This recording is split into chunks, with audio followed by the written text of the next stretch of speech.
مگر پھر آپ نے دیکھا لغاری ہمارا دوست نہیں, ہم اس کے حق میں کیوں بولیں, اس کے حق میں نہیں بول رہے ہیں, مگر ہم آپ کو یہ پلان کا انکشاف کر رہے ہیں کہ اس پلان کے تحت ان لوگوں نے نیکسٹ پریزیڈنسی کا 8ویں ترمیم ختم کر لیا.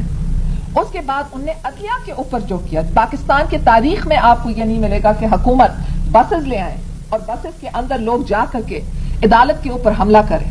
ایک عدالت کے کمرے کے اندر جج بیٹھا ہے, پرائم منسٹر کے خلاف رشوت کی ثبوت لے رہا ہے, اس کے ساتھ اور ججز بیٹھ رہے ہیں.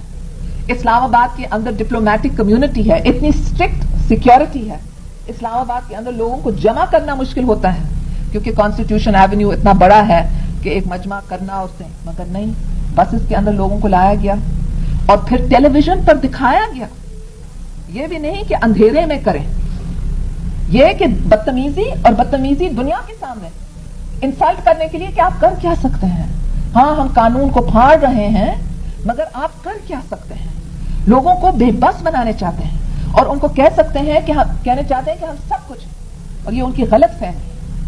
دنیا کے سامنے ٹیلی ویژن پر دکھائیں کہ یہ ہمارے وزیر ہیں, کابینہ کے اراکین اندر جا رہے ہیں, کراؤڈ کو کہہ رہے ہیں چلو چلو, آپ دیکھ سکتے ہیں ویڈیو کے اندر اشارہ کر رہے ہیں کہ آپ اندر آئیں.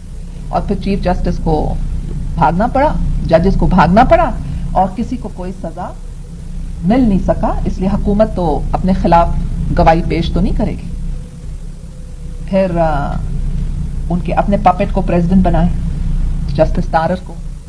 ایک چیف الیکشن کمشنر تھا, اس نے جسٹس تارر کے نامزدگی کے کاغذات کو مسترد کیا کیونکہ اس نے کہا کہ آپ نے یہ تقریر میں انٹرویو دیا ہے جس میں کہا گیا ہے کہ جج دہشت گرد ہے. اس نے کہا ہاں میں نے یہ انٹرویو دیا ہے. تو جب اس نے کنفرنٹ کیا کہ آپ نے تقریر رسالے کو یہ انٹرویو دیا ہے جدھر آپ نے کنٹمپٹ آف کورٹ کیا ہے, اور اس نے سب کے سامنے تصدیق کی